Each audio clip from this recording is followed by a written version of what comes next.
Namaste and welcome. My name's Julie Hill with Yoga Body. I'm a yoga therapist and I work with people to eliminate pain and get back into doing the activities that they love. Today I'm bringing to you a pose that will help you strengthen the back line of your body without straining your neck.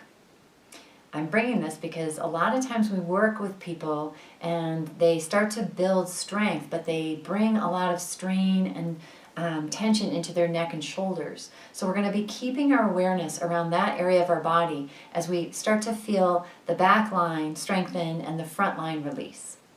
So we're going to come into Cobra pose using a tennis ball, or it could be something that's light and maybe a little bit bigger. And then also a yoga strap if you have one. It could be a bathrobe tie or a necktie, but something that you can use to tie around your legs. So let's go ahead and get to it. As always, please keep in mind, you should be moving in a range of motion that's right for you. There are many benefits to coming into this variation of Cobra pose for spine extension, for release through the front line.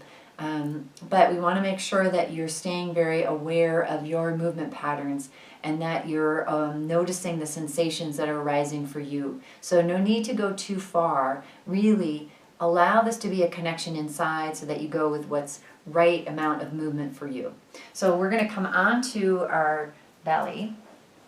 And I'm just going to scoot over so you can see me. So you'll be laying down. We're going to start by bringing our chin down to the floor or to your mat. And legs are just kind of resting, tops of feet are resting on the mat. And then from there, we're going to start to lift up. And so I see quite a bit of this in the classes that I teach and when I work with individuals. And when we peel off the mat, there's a big desire for the back of the head to kind of lead the way. And let me show you what I mean by that. So placing the hands, just palms on the mat, elbows kind of up. And then when we come into this, start lifting and extending, we might lead with the head and then let everything else follow, which is quite a bit of strain coming through the sides and the back of the neck. So we want to kind of change that around. So you can use your tennis ball as a way to gain some feedback around that. So we'll place the tennis ball under the chin and down towards the chest. So it might be a little, you might use something that's a little bit bigger, that's fine as long as it's not too heavy. Placing that there, come back down into this posture. And then from there, we'll start to think about below the neck. So in between the shoulder blades is going to do some of the work here. And we'll just allow ourselves to peel up and start to feel that extension coming through the spine. Gazing down, and then really feeling that back line of the body working all the way down through the glutes and down the back of the legs. Tops of toes just resting on the mat. From there, we can go ahead and try it again without the ball. So maybe you play around a couple times with the tennis ball and then without. So we'll come into this, letting your head go back down towards the mat and then start to lift up. Again, we're lifting from below the neck. So start to feel that extension coming through this back line of the body. And gazing down at the mat as we lift up here. Shoulders can be semi-relaxed, so they're not up by your ears. And they're not really pushing down into the floor. We're just allowing our back to extend here. Feeling the shoulders kind of gently lift up and peel off. Heart is peeling off the floor. And then again, thinking of the back of the neck really being in line with the rest of the spine rather than pointing out. And then release down.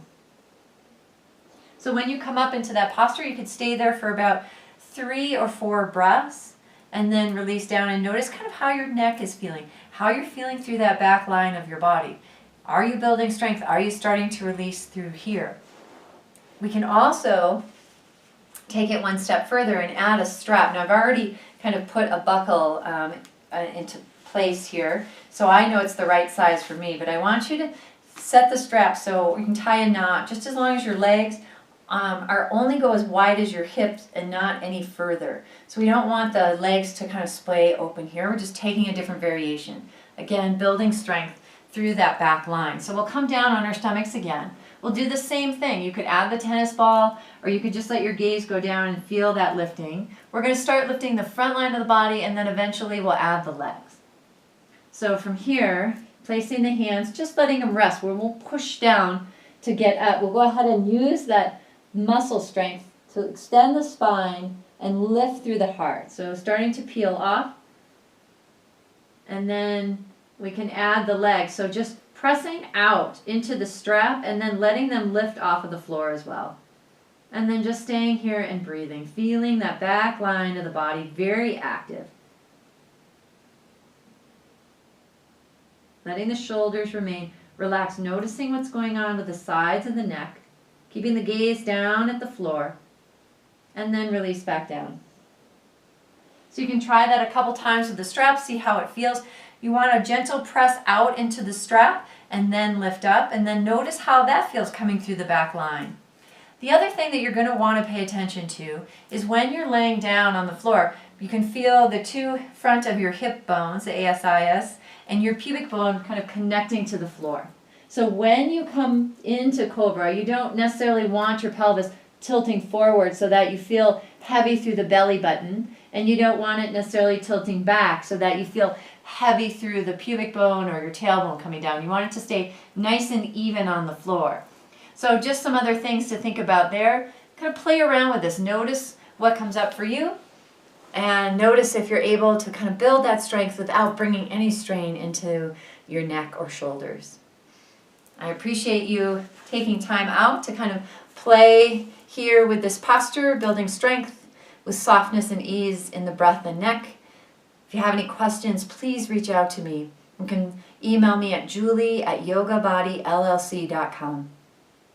Here's to a healthier and happier you. Namaste.